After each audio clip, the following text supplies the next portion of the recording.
SF2I, c'est une société de services informatiques, une trentaine de personnes à ce jour. Donc, on a vocation à fournir des services autour du système d'information dans les entreprises.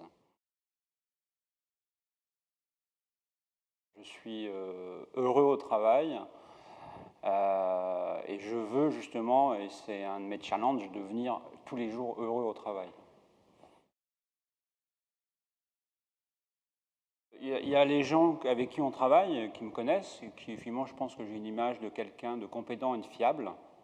Aujourd'hui, effectivement, je pense que SF2I, de par sa percée dans le monde informatique en Nouvelle-Calédonie, on commence à avoir une image peut-être d'entreprise un petit peu innovante.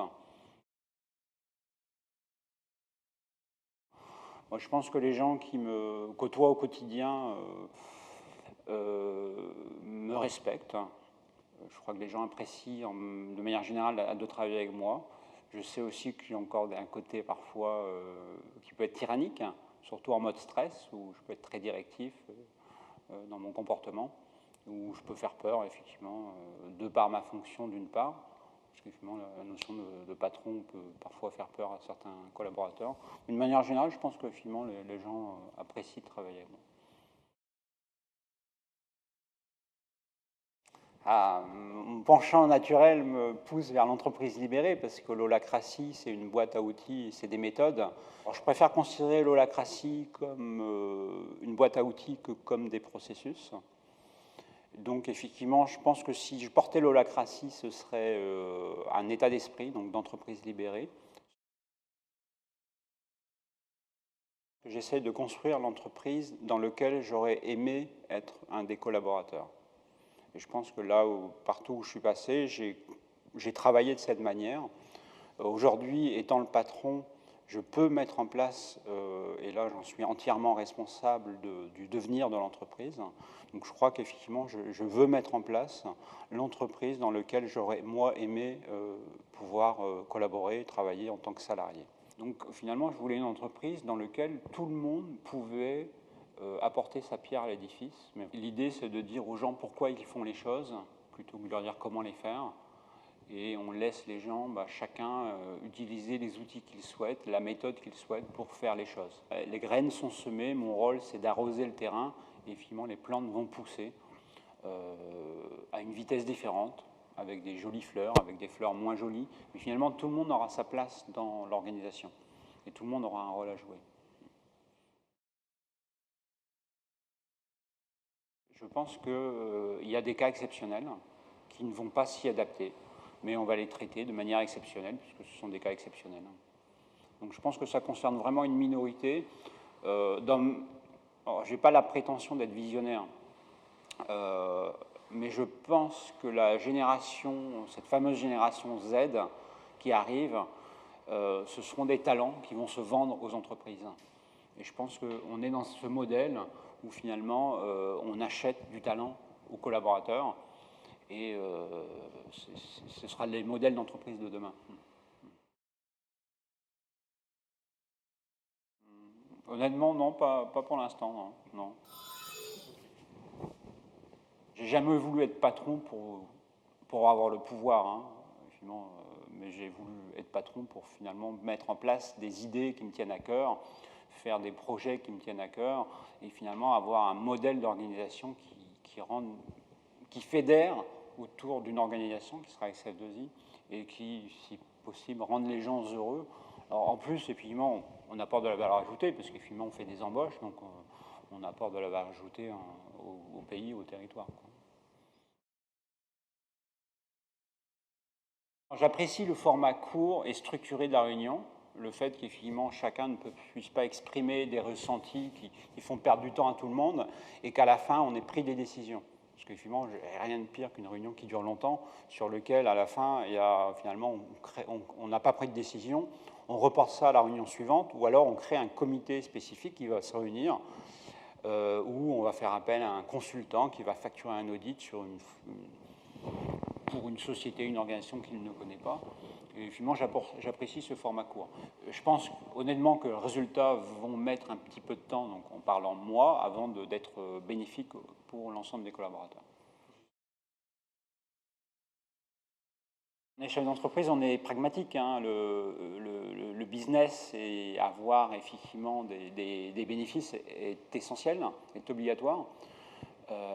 J'ai jamais caché effectivement cette vision un petit peu commerciale de l'holacratie. Un, pour faire parler de nous, et deux, pour effectivement apporter une meilleure rentabilité à la société.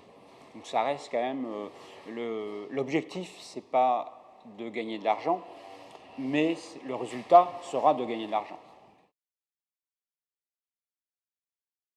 Oui, effectivement, on voulait des locaux qui soient modernes, qui correspondent aussi au format de l'entreprise, hein, une entreprise libérée, des locaux qui ressemblent un petit peu, alors on n'a pas la puissance de Google malheureusement, mais finalement l'idée c'était de faire un petit peu des locaux un peu innovants pour le territoire, mélanger effectivement la partie fonctionnelle, parce qu'il faut quand même que ce soit fonctionnel et esthétique, et puis avec finalement quelque chose d'assez original dans la conception. Je pense qu'effectivement, on a tous quand même un certain ego, donc de se démarquer des autres entreprises du territoire fait partie, flatte clairement aussi mon ego. Et puis, encore une fois, mais je ne le cache pas, il y a un aspect très commercial. Hein. Aujourd'hui, on se vend de par cette différence. Ça a toujours été un de mes créneaux, hein, de faire les choses différemment, et on a en général des résultats différents.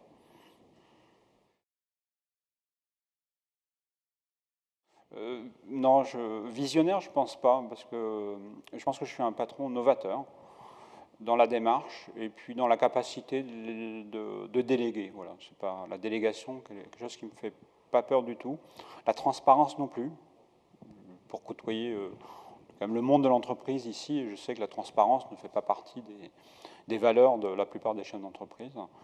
La délégation non plus, voilà, c'est deux choses qui ne me font pas peur. Ça correspond aussi à mon caractère, hein, qui est porté par des nouveaux projets. C'est vraiment ce qui me motive. Et gérer un quotidien, c'est pas finalement ma tasse de thé, donc déléguer est une façon de le faire.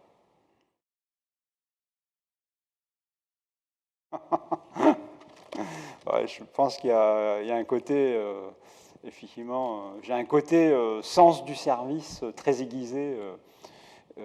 Qu'on retrouve beaucoup en Asie avec nos amis asiatiques et les Vietnamiens en particulier. Viet parce que finalement ma belle famille est vietnamienne, donc je suis un petit peu baigné dans cette culture.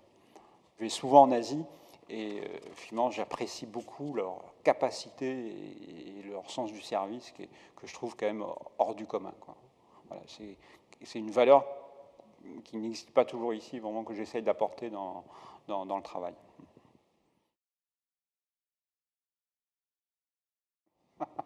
Et encore, ma voiture, j'ai choisi volontairement une Audi et pas une Porsche parce que ça fait moins bling-bling.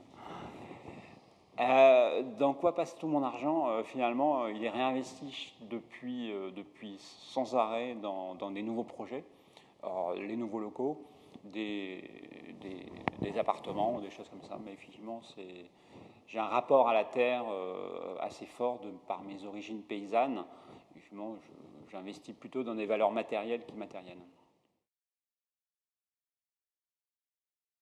En n'ayant pas de Rolex, je ne pense pas. Et je ne suis pas vraiment montre, je crois que j'en ai pas depuis 30 ans. Je pense que finalement, réussir sa vie, c'est chacun a des critères qui peuvent définir la réussite de sa vie. Je pense que chacun, à un moment donné, finalement, c'est bien qu'il se fasse une analyse ou qu'il se fasse aider là-dessus pour savoir si finalement il a fait ce qu'il avait envie et ce qu'il aimait faire. Je pense que réussir sa vie, de manière très synthétique, c'est de faire ce qu'on a vraiment envie, qu'on aime faire. En tout cas, de faire des choses qu'on aime faire.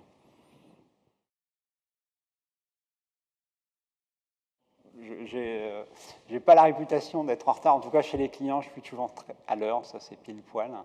Peut-être qu'en interne, je me permets certaines libertés de ne pas être à l'heure à certaines réunions, mais je crois que c'est assez générique et il n'y a pas de règle chez SL2I là-dessus. Mais j'essaie de respecter les autres et d'arriver à l'heure quand même, à mes rendez-vous, même en interne. Ça, c'est une super question. C'est une question très vaste. Si je dois y répondre de manière synthétique, tu me connais, je suis très synthétique. Moi. Je dirais il y a deux choses.